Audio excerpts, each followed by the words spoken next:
Ontem nós tomamos conhecimento que um pastor da Igreja Universal do Reino de Deus, ele se matou. Eu senti muito, o que eu vou fazer? Eu vou ficar chorando a morte da bezerra? Eu não vou ficar chorando a morte da bezerra, não. Eu vou continuar na minha fé, eu vou continuar passando, indo em frente. Mas aqueles que vivem uma fé emotiva, aqueles que vivem na fé daquela graça, a minha graça te basta, e vivem, que vivem com a fé sentimental, que são os fracos, são os doentes, são os enfermos crônicos que nós temos espalhados nas igrejas, por todo mundo. Esses fracos querem uma satisfação. Diga lá, o que o senhor acha? E agora, o que o senhor vai falar sobre o suicídio desse pastor? Esse pastor nunca foi pastor. Ele tinha título de pastor, mas nunca foi pastor. Ele nunca foi homem de Deus. Porque se ele fosse homem de Deus, ele passaria pelos problemas que passou, ele venceria, porque eu passei por problemas piores do que ele. Eu passei por problemas piores do que ele. E continuo passando. E, no entanto, estou aqui. Morreu, acabou, o que é que eu posso fazer? Ah, se matou, problema dele. Um fato muito triste e lamentável que aconteceu com um pastor da Igreja Universal. Tirou sua própria vida. É lamentável. Não sei se alguém dos familiares dele vai ouvir esse vídeo que eu estou a gravar agora. Mas se ouvir, as minhas condolências, os meus pêsames. E orar a Deus para que conforte o coração, os corações da sua parentela. Principalmente se tiver esposa, filho, não sei. Eu congreguei na Igreja Universal por 5 anos e alguns meses. Fiz algumas obras de evangelização naquela igreja. Inclusive abri templos, abri trabalho de evangelização. Enfim.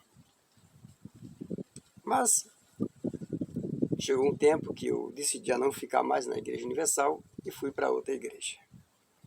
O primeiro fato que aconteceu comigo é que, durante esse período que eu estava na Universal, foi um período muito ruim para mim, muito triste, de enfermidade. Passei muitos anos com enfermidade, a qual pedi a Deus a cura, a glória de Deus, melhor falando assim. Eu fiquei curado em outro ministério. Recebi uma oração em outra igreja, fiquei curado daquela enfermidade.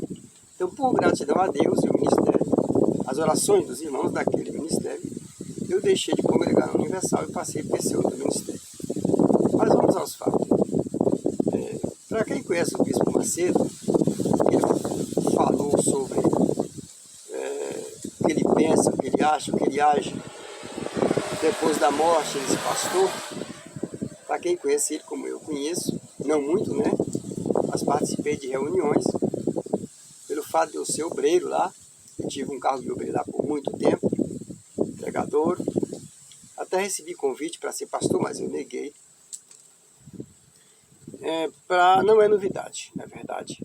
Essa resposta, esta fala dele, para mim não é nenhuma novidade. Uma qualidade que os crentes salvos têm e o Bispo Macedo não tem. São duas coisas que o Bispo Macedo não tem, que um crente salvo tem. Em primeiro lugar, amor no coração. Ele não tem. Segundo, fé. O Bispo Macedo não tem fé? Não. O Bispo Macedo é um homem que levantou esse ministério baseado na sua fé, na fé do povo. Ele é inteligente, sim, é um homem muito inteligente. Construiu um grande império sobre a fé do povo, não a fé dele próprio. Por que eu falo que o Bispo Macedo não tem fé? Você já viu alguma vez o Bispo Macedo apanhando algum bem dele, alguma das empresas dele, e colocando sobre o desafio na igreja? Não, e nem vai ver. Ele tem várias empresas, muitos impérios, a própria Rede Record, que pertence a ele. Na época que ele comprou a Rede Record, eu estava lá, ajudei a pagar.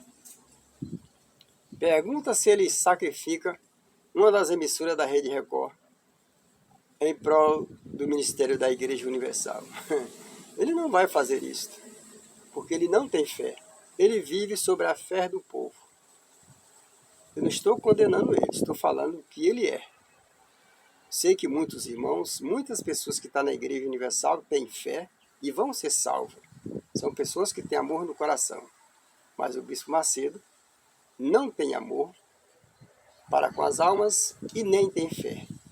Ele vive sobre a fé dos outros e sobre o amor dos outros. Não se engane. Mas vamos pedir a Deus por ele. Né? Quem sabe assim ele possa abrir o coração, que o amor de Deus possa morar dentro dele até que Jesus venha. Você pode deixar o seu comentário, a tua opinião sobre o que eu falei aqui, certo? Que a graça e a paz do Espírito Santo permaneça em vossas vidas para sempre. E outra, vamos nos preparar, vamos buscar mais a Deus, que logo Jesus vem e não tardará. A paz e a graça do Espírito Santo para todos vocês, no nome de Jesus.